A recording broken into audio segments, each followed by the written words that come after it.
Good afternoon, everyone, and welcome back. This is going to be the last of the substantive lectures on security, discourse of security. We're going to look at the discourse of security as identity today. And as you will see, I will actually try to bridge a number of different approaches that conceptualize security as identity or relate security and identity to each other. Right, so the questions that I'm going to ask today and I'm going to talk about are how security and identity could be constructed as being linked. And there are different ways in which there are linkages. One we actually have already talked about, and that is how in more post-structuralist thinking, security constructs identity. So one of the things that I'm going to talk about is revisit an argument that we have heard before, especially about how securitization in making reference to a referent object actually constructs the identity of that referent object. A more traditional social constructivist understanding is that identity, in a sense, constructs security, so that security policies follow from a particular culture or understanding of identity. So that is a typical, so people often ask, what is the difference between a more constructivist and a more post-structuralist argument? And I always say, I don't care about, those labels so much, but a typical post-structuralist argument when they talk about identity and security or foreign policy is that these articulations of security and identity also construct, foreign policy construct identity.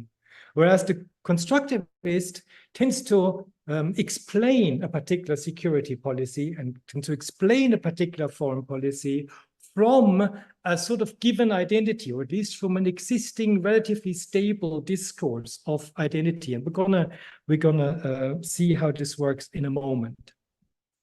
But the really new thing today, I suppose, not to all of you, many of you will have probably encountered this concept before, but the more new development in the study of security is this concept of ontological security.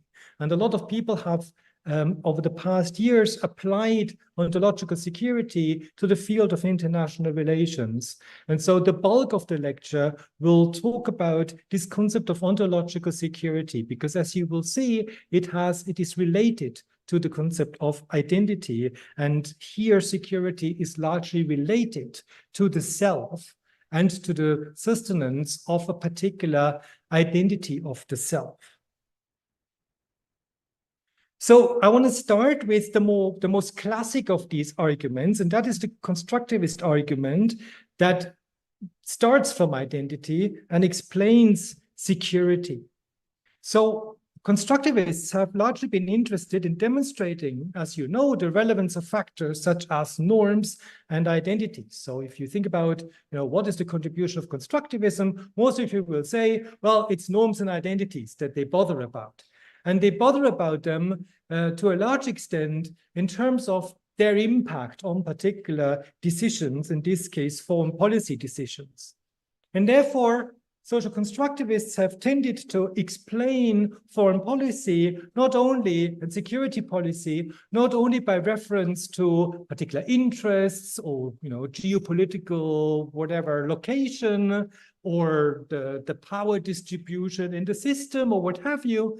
The contribution of social constructivists has largely been to explain security policy by reference to national cultures and identity. So national identities generate a particular understanding of what it is that needs to be secured and how security would actually work, of the legitimacy of particular means of security. So depending on your identity or the construction of a national identity, the argument is some security policies are more legitimate than others because they can be related back to the understanding of the self. And this goes as far as to say that even the way that individual soldiers interact in the field, this has been studied widely now, the way that they have actually interacted, that they interact in the field is depending on their sort of national identity sort of context.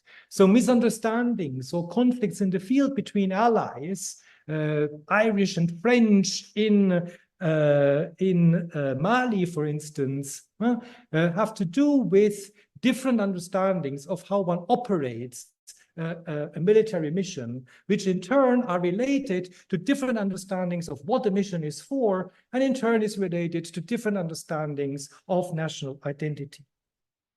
One of the classic books in the field is Peter Katzenstein's edited volume, The Culture of National Security, Norms and Identity in World Politics.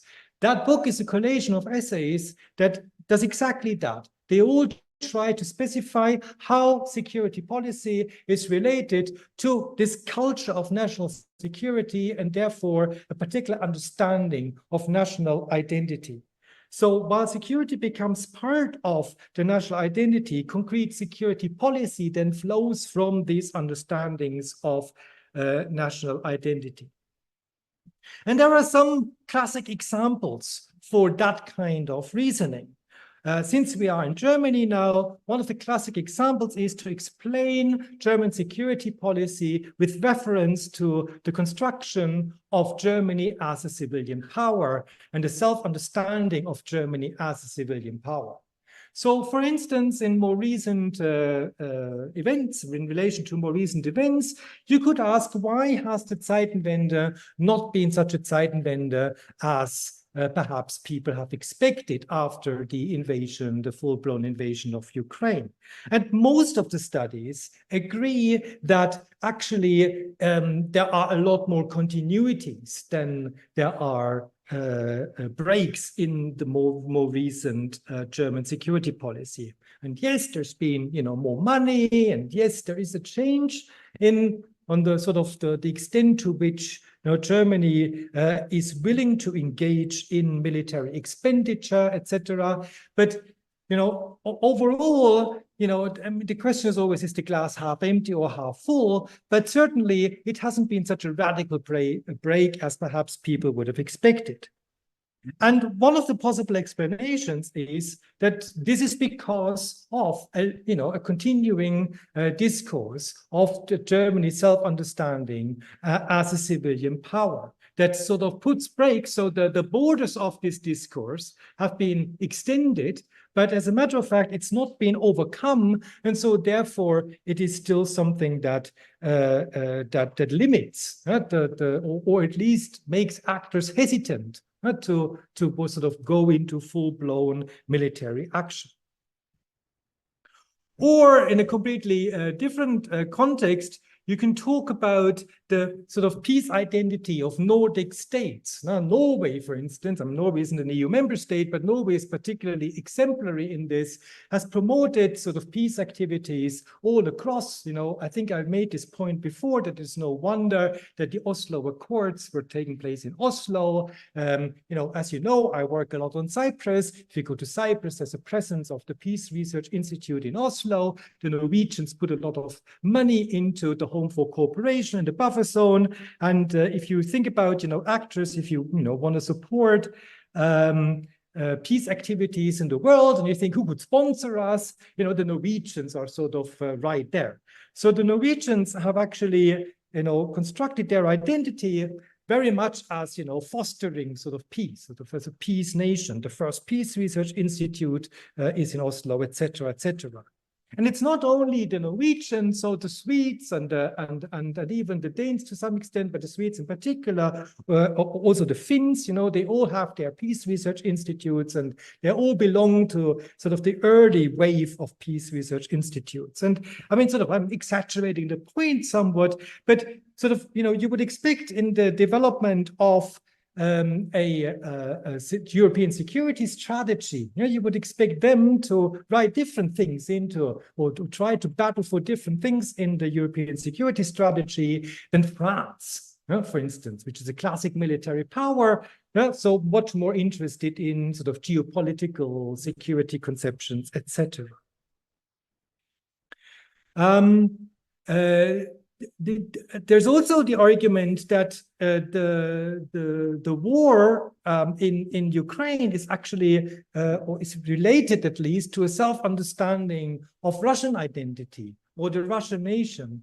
And there's an interesting argument by Andrei Tsiganov, who sort of tries to explain foreign policy over time, actually, with internal battles over that identity. So the foreign policy of Russia at a given moment in time is a reflection of the dominant forces at a particular moment in time. So that essentially the Western, so there's a battle, if you will, between liberalism and the more conservative imperial forces, and those latter forces have won. And so as a consequence, then it becomes possible to legitimize the invasion in Ukraine.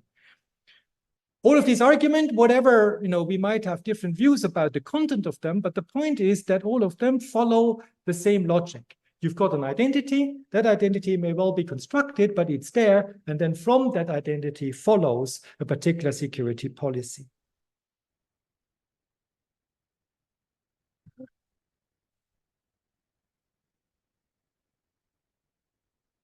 So, as I said earlier, this is the main difference between social constructivist and post-structuralist approaches. So for that explanation to work, even in Tsikhanov's case, for the contestations to work, so if you want to relate it to internal contestations, the foreign policy, you've got to have some sort of stability in those discourses. Right? So you've got to have a stable identity construction, or at least two stable identity constructions that then battle with each other. But for post-structuralists, one of the core messages is there are no stable identities. No? Identities need to be constantly reconstructed. We cannot assume that there is something that is a stable identity with which we can then explain certain policies. So post-structuralists tend to turn the question or the relationship between identity and security, or between identity and foreign policy, on its head. So for them, it is not identity that explains foreign policy, but it is in the action of foreign policy, in articulating security, in security discourses, that identities are actually constructed. And this is because for the post-structuralist, identities are articulated through difference, the classic self-other dichotomy. You cannot actually think about the self without an other, because if there is no other, who would be the self? There is no inside without an outside. If there's no outside, the concept of inside makes no sense. There is no sovereignty without anarchy. If there's no anarchy, the concept of sovereignty doesn't make sense. And so the classic post-structuralist work and the critique of these foundational concepts of international relations, such as sovereignty, anarchy, etc., have always pointed to the fact that these are two concepts that always belong together, and we can only think one through the other. So in other words, they need each other. So ironically, even though the inside may battle the outside needs the outside in order to exist as an inside. And so this particular argument, those who have engaged in security discourses from that angle have used that argument to argue that it is in security that identities are being constructed and inscribed. Most famously, in David Campbell's work on US foreign policy, the argument that security in the US context basically establishes a US identity that is always precarious, that needs that construction, and therefore, rather than traditionally thinking about US foreign and security policy as the shield of the national identity, this is a classic sort of realist conception. You shield the national identity from threats in the outside. Campbell's argument was there could not be any US identity without security policy. So because that creates the difference that then makes identity sensible in the first instance. And so in that sense, security is only one specific form of constructing identity. So of course, there are non-security versions of foreign policy of creating that difference, but it is one of the most problematic ones because in security, through the securitization, if you will, there are certain downsides in terms of the marginalization, the intensity of that othering, the ways in which the other is discredited and becomes an object of military intervention, etc. So we can see that in security policy, you can turn the arguments that I've now made earlier about social constructivists, where social constructivists would say there is an established identity and security policy flows from that. You can actually turn this on its head. You can say that, you know, if Germany at the time did not want to intervene in Iraq, this is actually a moment where Germany's identity as a civilian power was at least re-inscribed into the discourse. The idea of civilian power needed this particular articulation.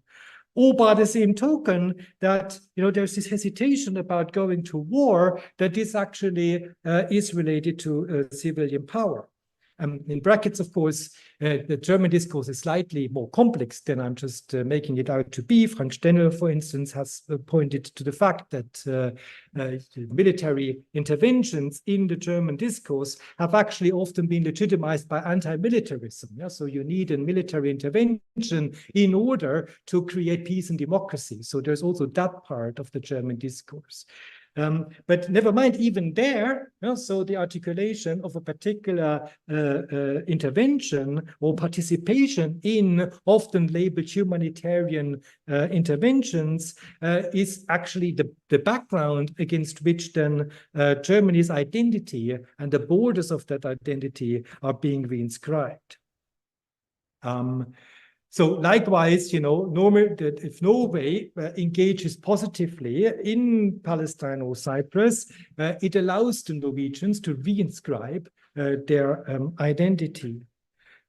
Or through the war in Ukraine, Russia can reinscribe its great power or civilizational identity, civilizational now not in the sense of a civilian power, but as a sort of civilization that has to be respected, and you know that. So that gets us into an argument that is already a bit in terms of the ontological security, because of course in that argument it implies that there are contestations of Russia as a great power or Russia as a respectable civilization, and that sort of creates some unease about, you know, what Russia actually is, and that the drive is towards reinscribing a particular security that we will then label ontological security through, in that sense, the war.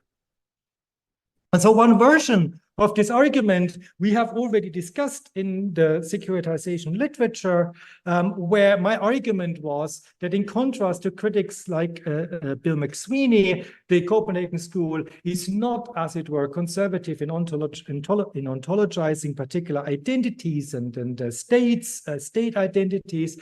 But my argument was in line with the post-structuralist argument that the identities are inscribed at the moment of the securitizing move, or in Weber's terms, the speech act of security. So, I'm not going to go over that argument again. I've already outlined this, but I hope, you know, that I just wanted to revisit this because in this argument, identity and security are very closely related to each other, and therefore they find their place here again in this lecture on security as identity. There's also been some debate over then the question of whether in international relations these identities, these selves need securitization, and there's been a tendency in the literature to equate othering with securitization, so that all identity is actually generated through security policies. And Bahar, Rummelili, and I, in different pieces at the same time, have actually made the argument that there are other forms of othering. In fact, most of the post-structuralist work is, of course, critical of existing policies. And one of the things that they are normally critical of is the implications of securitization, like Weber, etc. As the implications in David Campbell's work of writing security and the impact that that has on US identity. But that argument only makes sense if there are other forms of othering, yeah? Because consistently in the argument, there cannot be any form of identity without also a form of difference, at least. And so Bahar's and my work here has pointed to the fact that, in a sense, the argument would not be to eradicate difference, but to move the construction of difference away from securitization. So in other words, with waiver, you desecuritize. But that does not mean that you have to sort of negate the fact that there are differences, because without those differences, there would be no identities anymore. And then, just to also mention this, we were talking a lot about, what one would call national identities, broadly speaking. But of course, there's been a lot of work about how security policies are related to other identities. And one identity that has also been shining through here and there in the lecture, we didn't have a specific lecture on gender security. And this was deliberate, because otherwise you always compartmentalize gender. But I've pointed to the relationship of gender and security here and there. Remember the NATO video, which we had early on, for instance. And so, there are other identities that are also inscribed through security. So here I take a piece from Hogensen and Vigeland, where they argued that security claims cannot be heard from identities that have been enveloped and hidden by the dominant discourse. In order to make these identities heard, present in the debate, you've got to articulate security. And remember Lena Hansen's piece, her critique of the Copenhagen School, where she argued that actually last time when Marco asked who has heard about this piece, no one raised their hand, even though I had been referring to this piece. So this is the argument that the silent mermaid, that there are contexts in which the security of raped women is, of course, their individual security is, of course, threatened, but that is under the radar of the Copenhagen School, because in the context that they live in, they cannot actually expose their security, articulate their securities. And therefore, in order for them to exist, as it were, they need to be able to articulate securities. And that's basically the argument also of Hogensen and Vigeland. So you have to articulate the security, and at the same time, articulating this variety of securities may also decenter the security discourse away from the focus on national and state-focused identities. Again, if I may add an example from Cyprus, the LGBTIQ movement in Cyprus has, only recently started to really sort of make these kind of arguments. And one of the things is that, of course, their security concerns are partly shared, across the island, across the conflict parties, and focusing and articulating these securities not only puts them, on the table, but also means that you decenter the focus only on the dispute between Turkish and Greek Cypriots and, state sovereignty. There are new concerns that come onto the table. All right. So for the remainder of this lecture now, I want to focus on the concept of ontological security. And you can see here a quote from Jennifer Mitzen from 2006. So that's about the time when this concept really arrived in international relations. Now, I shall say straight away that, I don't know, are there any psychologists in the room? Anyone studying psychology? There are psychologists in the room. I don't know whether you have come across ontological security in psychology, but it's actually a psychological concept that goes back to a guy called Lang, and this guy basically argued that this was basically about sort of very individual cases of schizophrenia, etc. So, I mean, I'm not a psychologist, so I cannot give you all the details.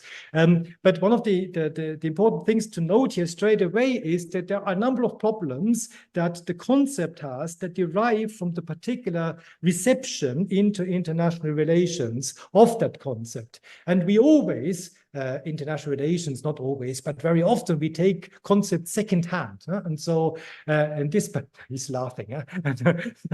And in this case, it's another case of taking a concept secondhand and only later then going back, as it were, to the roots. And Mitzen took this concept from Anthony Giddens. Giddens' representation of ontological security is sort of contested, as it were. So this is partly about the role that anxiety plays. And we're going to get to this in a moment. This is also to do with the question of whether we can extrapolate from arguments about the ontological security of individuals to the ontological security of communities and collective actors. But I am ahead of myself, so let me introduce how the concept was initially introduced. And the reason why this is part of this lecture is the argument that security is not only a physical thing, security is also something that is related to your identity. And that in order to exist as a human being, or for that matter, as a community, you have to have something like a stable identity. I mean, that's sort of in a nutshell, the argument. Because if you don't have a stable identity, you feel insecure, and that is not helpful. So the argument goes, for our daily lives and actions, we need sort of stable identities to continue to live and to act. And so so this is the argument here, the need to experience oneself as a whole, continuous person, also in time. So there's narrations about history that come in here, as being rather than constantly changing, in order to realize a sense of agency. That was Mitzen's sort of definition at the time. So you need that stable sense of a self in order to be acting. And in order so where does this stable sense come from? And there are two sources, one would say. One is what you now expect, and these are narrations of the self. So in a sense, discourses about the self create that identity. So for Brent Steele, identity narratives. Brent Steele has done a lot on identity narratives and the way that they produce ontological security. So state actors, as much as we ourselves, tend to try and narrate stories that are consistent, that make sense of our lives, even though our lives perhaps have not made always sense, in order to present ourselves as these people, to ourselves, not only to others, but in particular to ourselves, as these people who have these stable identities. And the problem then is, if life challenges us, or something happens that challenges our identities, then we are in trouble. And then, so we try to stabilize those identities again, and we can do that partly by overreacting. So these are sort of problems then. So the question is, what happens if you are not ontologically secure? But Mitzen's initial idea was that we can use this to explain why actors behave what would otherwise be seen irrationally in conflicts. So you've got a conflict. You can take any conflict. You can take, why did Hamas take hostages? Why is Israel committing genocide-like actions in the Gaza Strip, even though that creates all sorts of challenges on both sides from your own supporters? Why would you do that? Is that not, in the long run, irrational? Now, okay, I mean, we can discuss now the irrationality of these things or not. But one of the arguments would be that this is partly done to recreate a stable self in contexts of challenges to this stable self. And so that, for instance, if you think about the initial hostage taking, you could argue that this wasn't only about so that the argument would be that to some extent this probably had to do with the fact that Israel was getting quite close to Saudi Arabia, etc., getting sort of peace treaties with Arab countries. And that, of course, posed a challenge to to Hamas, partly physically. So there was also a threat to the existence of the Hamas regime, potentially, if all the Arab states, apart from their core supporters, would actually so Iran as not an Arab state being in conflict with Saudi Arabia, but even if Qatar starts to deal with Israel, the Hamas has a problem, because that's where the Palestinians leadership, not the Palestinian leadership, the Hamas leadership sits. So you can discuss this on the level of interests, the great power games of that region, and you can discuss it in terms of physical threats. But the argument would then be, from an ontological security point of view, that actually ignores the more existentialist threat to the identity of Hamas. So if all your supposed supporters and friends break away, who are you then, and what are you going to do? So what you want to do, therefore, is reinstate your own identity, and that therefore one could argue from an ontological security point of view that taking the hostages allowed the identity and the leadership of Hamas of that identity to be reinscribed. I'm out of my field, of course, as you know. So let me give an example of Cyprus. Because I feel more comfortable talking about this. One of the comments in the evaluation was I didn't want to talk about Israel-Palestine, and I think once I wanted you to ask questions and you didn't, but it's true. I mean, I'm not an expert in Israel-Palestine, and I feel that there are too many people out there who have strong views on Israel-Palestine without knowing anything about Israel-Palestine. So, anyway, but that gets us into a different. Where was I? Cyprus, I wanted to say, because I know something about Cyprus. So in Cyprus, the situation was for a long time that the Turkish Cypriot leader, Rauf Denktaş, was basically playing the bad guy. And that was bizarre, because we knew that if the Greek Cypriots had been pushed to actually take decisions or whether or not they want a solution, that it would actually be the Greek Cypriots who would have declined the actual step towards the solution, as we then eventually have seen in the Annan Plan in 2004, when the Greek Cypriots in the referendum rejected the UN-led peace plan. So why did Denktaş do that? And the Jennifer would say Denktaş did that because Denktaş reinscribed his own ontological security, but also the ontological security of the Turkish Cypriots that way. Who was he without being the leader of the Turkish Cypriot? No one. And of course, that has a material effect. You get money being the Turkish Cypriot president, and nice dinners and invitations. And mind you, he liked nice dinners. But there is also something deeper, Jennifer Mitzen would say. And that is the way that she explained the intractability of some conflicts that seem from a purely sort of, rational choice behavior that seemed not to be explained. No, why would you take all the blame? Why would you not take the material advantages of a solution that would perhaps in the end give you some sort of confederation in which you are the leader of that part of Cyprus?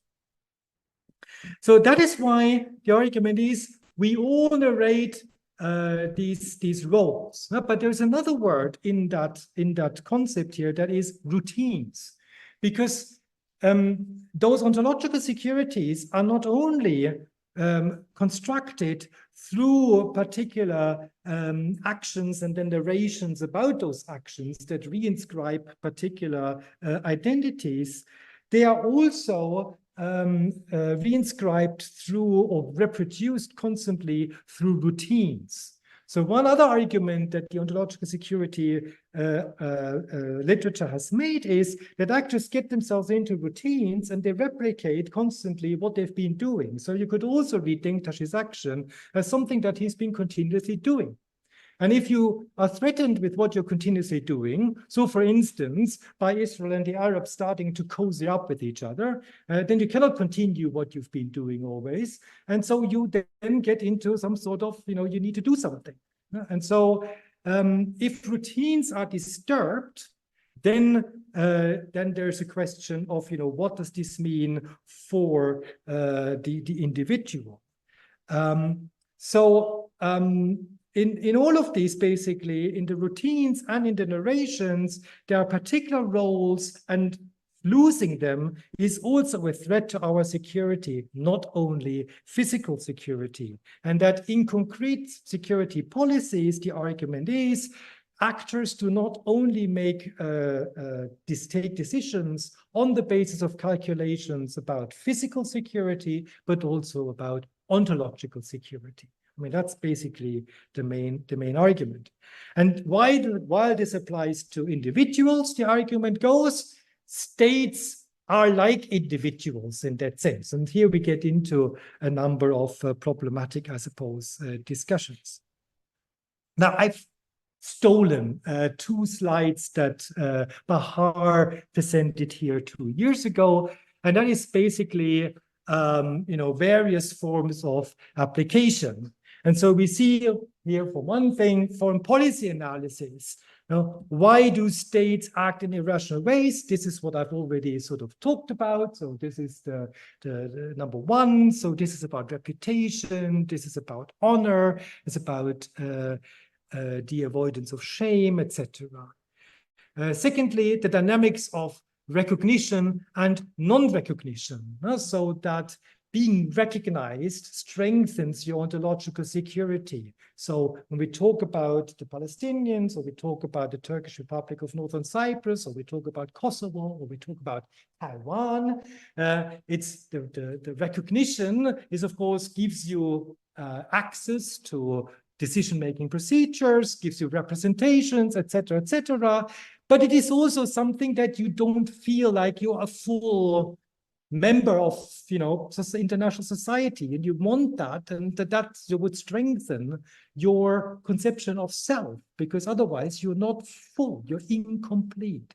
There's an argument about incompleteness that I'll get to in a second. So habits of cooperation, so these are the routines. So if we cooperate constantly, that strengthens our ontological security. Bahar's most recent work has been into nation branding, so that the way that you sell nations is not only they don't do this to attract more tourists, I mean, that's one side, but mostly it's about, inscribing a particular understanding of self. It's about, you walk. It was very interesting that I was in Stockholm recently, and I think it was the embassy of Malaysia and then the embassy of Poland next to each other. The embassy of Malaysia had beach posters on the fence that around around their villa where they had the embassy, and the Poles had Holocaust pictures. That has a lot to do with narrations of self and what you base yourself in. And I was together with 2 Poles who thought this was ridiculous that they did this, and that the fence wouldn't be the right place to display these kind of pictures. But this is exactly the point. It's not about is it the right place or not. It's about a particular narration of self. And, again, in interactable conflicts, we talk about this, how there is this attachment to the conflict because it's through the conflict that you get your identity. And then we've got a lot of other research agendas. Memory politics, of course, then plays a role. So how you construct collective memories of the past. So the Polish case would be one. The rise of populism and nativism as a means to reinstate ontological security in the context of this being in disarray. Giddens' initial work was actually about how globalization would potentially disrupt the ontological security of individuals and what this would mean. And of course, these arguments that things like Brexit, they basically, the Laclau-Muffians amongst us will talk about, a fantasy of national identity and the past that works then to counteract this loss of a sense of self. But these explanations, which we can also find in the newspapers, would basically be ontological security explanations. So the loss of a sense of self because of the forces of globalization, migration. Yeah? So I mean, I live in the Neckar Valley on the other side of Rottenburg. One of the next villages in the European elections had an AfD vote of 38%. And you think, what the heck? You know, why are so? And there are all sorts of, you know, I mean, of course, there is. I understand now there's a long-standing history, so they've voted right-wing extremists for decades, if you will, yeah, whenever there was an opportunity to do so. But of course, you think, okay, I mean, you know, they may not be the richest on the planet, but you know, looking at the houses and judging from the cars that they drive, they cannot lead like too bad a life. So it's not like, you know, on objective factors, you cannot really only explain this. Yeah. So there must be something else, and one of the explanations is, of course, that perhaps, you know, that at least there is a sense of a loss of self that has nothing to do with the actual sort of well-being or whatever. And, you know, I mean, I don't want to justify the argument that their election behavior. I mean, I think it's appalling, but, you know, that it is an explanation that is often made. And then there are arguments about the role of emotions that play a role here. So, and that gets us into an argument about anxiety and uncertainty. So all of these, yeah, so the rise of populism relates to this sort of heightened sense of uncertainty and anxiety. I've got some examples that argue at greater length. Katharina Kinwall, who is one of the sort of political psychologists, actually one of the leading figures in political psychology, did a piece that plays on this theme of globalization as an explanation for why people would return, in this case, not to right-wing parties, but to religion. So that, you know, when a few snippets here. You know, for her, globalization created uncertainty. It challenged simple definitions of who we are and where we came from. I mean, that's basically the challenge to ontological security. So therefore, it led to ontological insecurity and therefore a desperate search to somehow restore security. And therefore, she says, nationalism, which we already covered, and religion are identity signifiers, she calls it, that provide the grounds for such restoration. Or, in her words, they supply particularly powerful stories. There's a storytelling, and therefore then beliefs, because of their ability to convey a picture of security, stability, and simple answers. So they provide ontological security against this existential anxiety that people feel under the conditions of globalization. But in doing so, they turn the stranger into an enemy, and this is an attempt to securitize subjectivity in times of uncertainty. So you can see the securitizing move in there that pops up here again. Because identities always need the other, returning to an intensification of the othering allows the identity to be reinscribed and restore ontological security. So securitizing subjectivity is therefore an act of constructing or shoring up identity.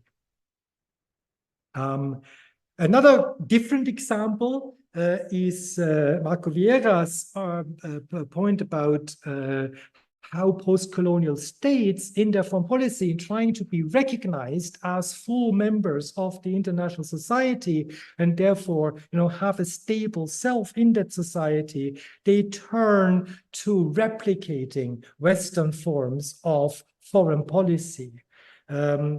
Here in this case, he understands Brazilian foreign policy, or he relates this to a broader post-colonial problem as a struggle to overcome the insecurity of being an outsider to the international system. He picks up an argument of Aisha Zarakol, who was visiting our department last semester, or the insecurity of being of a different race. So even though, of course, on one level, we no longer engage in these racial discourses, there is, this argument, this sense of the self that others talk about you as, being of a different race. And that may well be the case, but the point here is sort of this self-perception and the insecurity of not being fully equal that creates.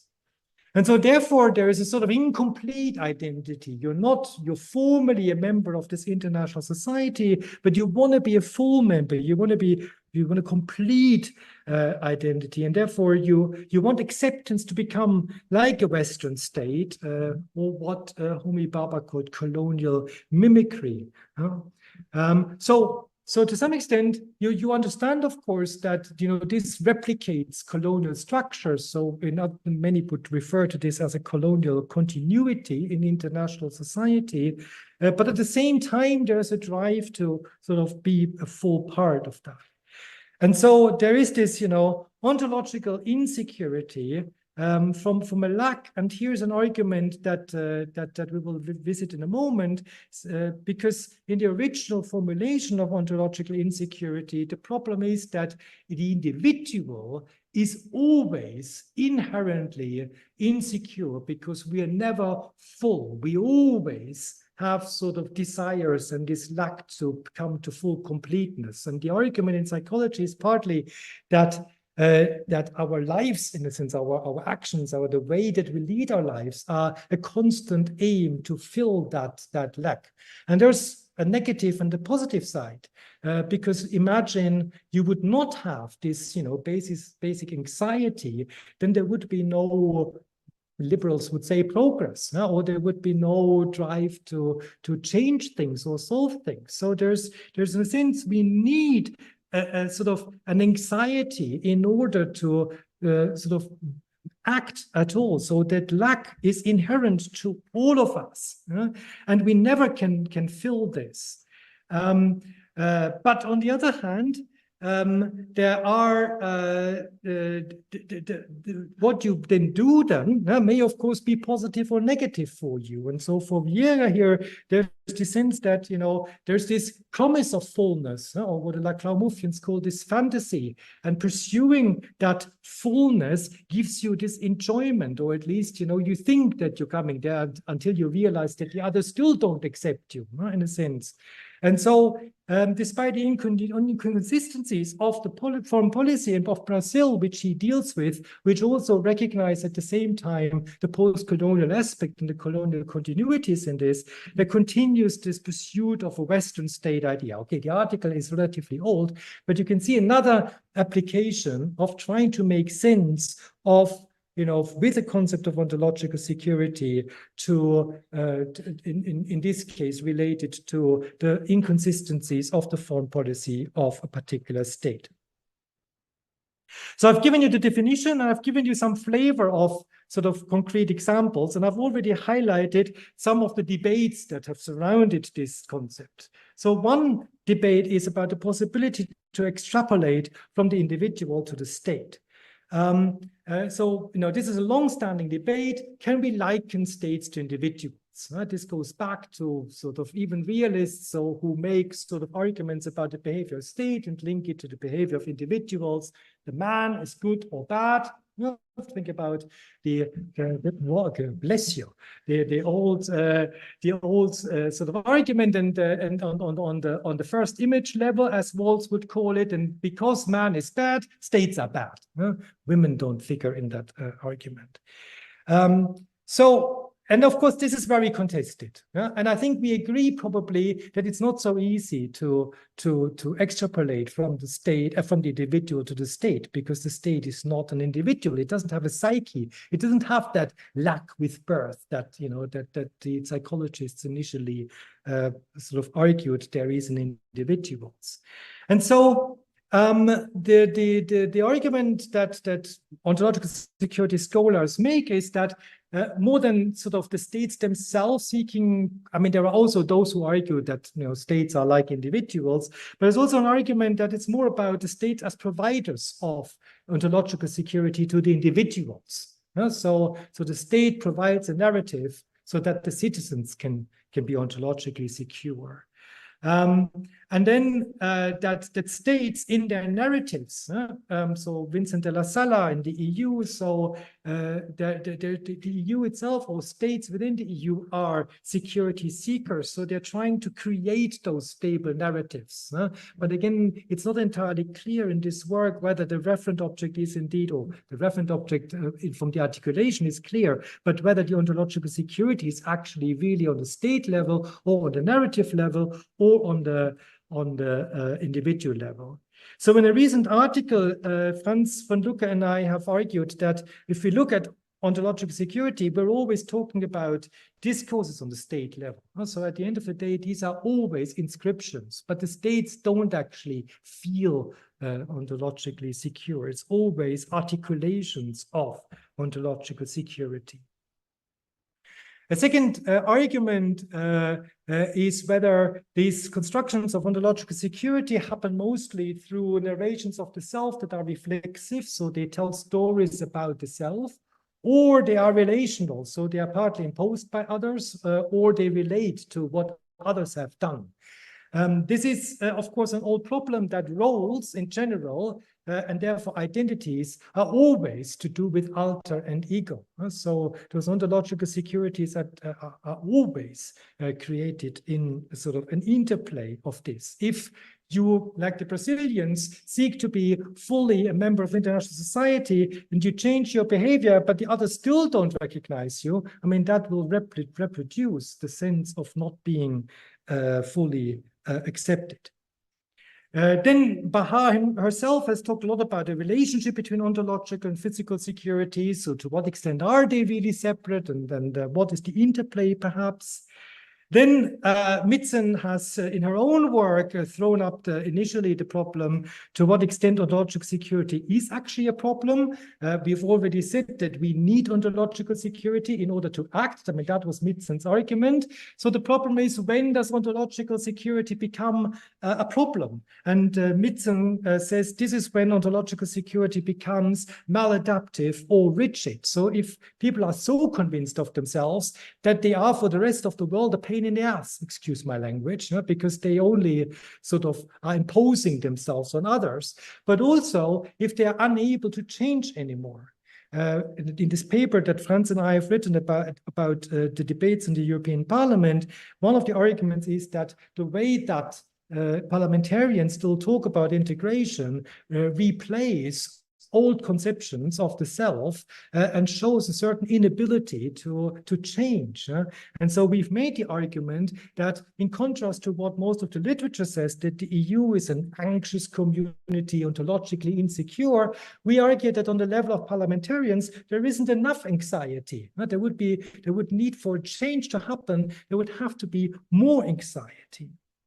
And so this basically brings me to the argument about anxiety, and that most IR scholars in the beginning had an undifferentiated view. So they thought anxiety was a problem and that we all seek to stop anxiety. But of course, as I said earlier, with Lacan and other psychoanalysts, we could say that anxiety is a fundamental feature of life. And Krickel-Joy and others have pointed to the fact that anxiety is productive, and I've already made this argument. Without anxiety, there could not be any change. And so again, I think we need to differentiate between sort of the normal anxiety that drives us as individuals and as actors, and problematic forms of anxiety that Krickel-Joy calls neurotic anxiety. So that if again, so there are the problem with people that are so ontologically secure that they want to impose themselves on everyone else or are unable to change. But of course, is also a problem, and this was Laing's initial problem, with people that are so anxious that they are basically, they cannot act anymore. And that, that's also, of course, an issue. So in that sense, Gustafsson and Krickel-Joy and Browning and Euenemy have pointed to this problem of anxiety being necessary for change and therefore being productive. And then the final point is, how do we actually measure or observe ontological insecurity? I mean, it's a very no, it's not a very, it's a very woolly concept. It's not very, and you cannot very easily observe that, especially not with collective actors. And as I said earlier, the argument that Franz and I have made is that we need to observe this through articulation, and that therefore, a bit like Simon Kossuth once made the argument, emotions can only be observed through discourse. We would make an equivalent argument to say ontological security and insecurity can only be observed through discourse, and there are certain words and phrases that indicate that kind of level, the level of security or insecurity. So we see that in international relations, at least in contrast to the original literature, the referent object here is largely groups, although there are some question marks about the degree to which in the end it does not also refer to individuals. It's mostly in the societal sector, so because it's related to identity, I mean, that was sort of Busan's definition of the societal sector. And it is about these anxieties. It's not so much about the existential threat as in classic securitization. It is more to do with these, anxieties, and when our daily anxieties become problematic in one way or another. There's a wide range of epistemological backgrounds here. So some, as Mitzen initially, have tried to explain the persistence of intractable conflicts by using this concept.